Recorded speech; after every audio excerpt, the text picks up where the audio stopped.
Bonjour à tous et à tous. Mon petit défi de la journée, c'est de vous faire un mini cours sur les mini semis. Donc voilà, je suis donc dans ma serre où j'ai commencé mes semis qui sont juste derrière moi il y a maintenant quelques semaines. Et vous avez une deuxième présence, mon chien voilà, qui est couché dans les futurs bacs. Donc voilà, la question c'est quand semer, quoi semer et comment semer. Donc, quand semer, eh bien, c'est assez simple. Quand vous achetez votre petit sachet de graines dans n'importe quelle jardinerie, magasin de bricolage, moi je prends la graine semaille, mais je vous ferai un prochain tuto assez rapidement pour vous expliquer l'importance des graines parce que voilà, chez Semaille, par exemple, ce sont des graines qui n'ont pas été modifiées transgéniquement et donc, par conséquent, vous pouvez vraiment avoir une autonomie alimentaire et ce sont surtout que des légumes anciens et des légumes belges. C'est un peu l'équivalent de Cocopelli en France pour ceux qui connaissent. Donc derrière chaque petit sachet de graines, peu importe la marque que vous prenez, il est toujours marqué quand semer et à quelle période. Généralement, on fait des semis entre le mois de février et le mois d'avril. Donc c'est vrai que là, on est un peu juste. Mais bon, voilà, si jamais, pour tout ce qui est salade et tout ça, ça va relativement rapidement. Donc, j'ai répondu à la question de quand faire son semis. Alors, la deuxième question, c'est qu'est-ce qu'on sème? C'est chouette en fait le verbe semer parce que ça fait aussi comme le verbe aimer. Donc voilà, qu'est-ce qu'on sème? C'est vrai, qu'est-ce qu'on sème? Eh ben voilà, il y a 8 types de légumineuses. Et donc il y a des légumineuses qui ne nécessitent pas d'avoir de semis, qui peuvent être directement plantées en pleine terre, et d'autres légumes qui ont absolument besoin d'être dans un petit pot pour pouvoir grandir. Donc voilà, donc tout ce qui est légumes à racines, généralement les pommes de terre, les topinambours, les carottes, les betteraves, qu'on appelle aussi des légumes à racines. Donc ça, c'est directement en pleine terre, donc c'est pas nécessaire de faire des semis. Vous imaginez mettre une patate dans un petit, je dirais, pot à balcon, c'est un peu bizarre. Donc voilà, ça, vous pouvez les planter en pleine terre si vous avez l'occasion d'avoir un petit jardin ou un très grand jardin.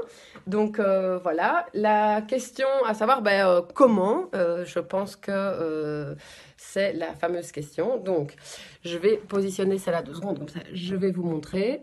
Eh bien, en gros, vous pouvez acheter en pépinière ce qu'on appelle en fait des petits godets en carton qui sont comme ceci. Si vous n'avez pas la possibilité, vous pouvez aussi prendre des boîtes à œufs. Vous découpez la partie supérieure et vous venez mettre en fait de la terre à l'intérieur et puis vous venez poser à chaque fois une petite graine dans chaque petit trou. C'est important de planter une graine par godet. Pourquoi? Parce que à un moment ça va prendre trop de place et vous allez devoir retirer les petites racines pour les replanter et ainsi de suite. La deuxième grande question souvent c'est pourquoi on prend du carton et pas du plastique. Moi je vous conseille vraiment de prendre du carton parce que ça absorbe l'humidité et surtout quand vous devez le replanter en pleine terre par la suite, donc dans votre bac de balcon ou dans votre potager, eh bien vous pouvez directement mettre votre godet et de toute façon le carton va se décomposer donc les racines vont pouvoir gambader comme elles veulent. Donc c'est une question pratique et puis surtout pour éviter de casser la petite plante. Donc qu'est-ce qu'il vous faut? Une pelle ou une cuillère, hein, si vous n'avez pas les moyens d'avoir une petite pelle chez vous. Vous devez prendre absolument ce qu'on appelle du terreau à semis, hein, comme ceci. C'est hyper important de prendre du semis. Pourquoi? Parce que le terreau à semis est très peu riche en matière organique. Et donc, par conséquent, c'est meilleur pour la croissance, pour pouvoir faire germer en fait la petite graine. Donc, vous prenez votre petit godet, vous le remplissez comme ceci, donc pas tout à fait jusqu'au dessus. Mais ce qui est très important, c'est pas l'arroser, c'est au début, c'est surtout de venir bien tasser la terre. Vous prenez une petite graine, moi dans ce cas-ci, j'ai pris une petite graine de concombre, et vous venez la placer à l'horizontale. Toutes les graines se placent toujours à l'horizontale, donc j'espère que là vous voyez bien dans mon petit godet comme c'est mis. Et puis après, vous venez prendre, je dirais, encore un petit peu de terre, et vous remettez un demi-centimètre, voire 1 centimètre. Hop, vous retassez un petit coup juste au-dessus. Voilà. Et puis, eh ben voilà, vous venez arroser tout doucement. Voilà, ça c'est suffisant.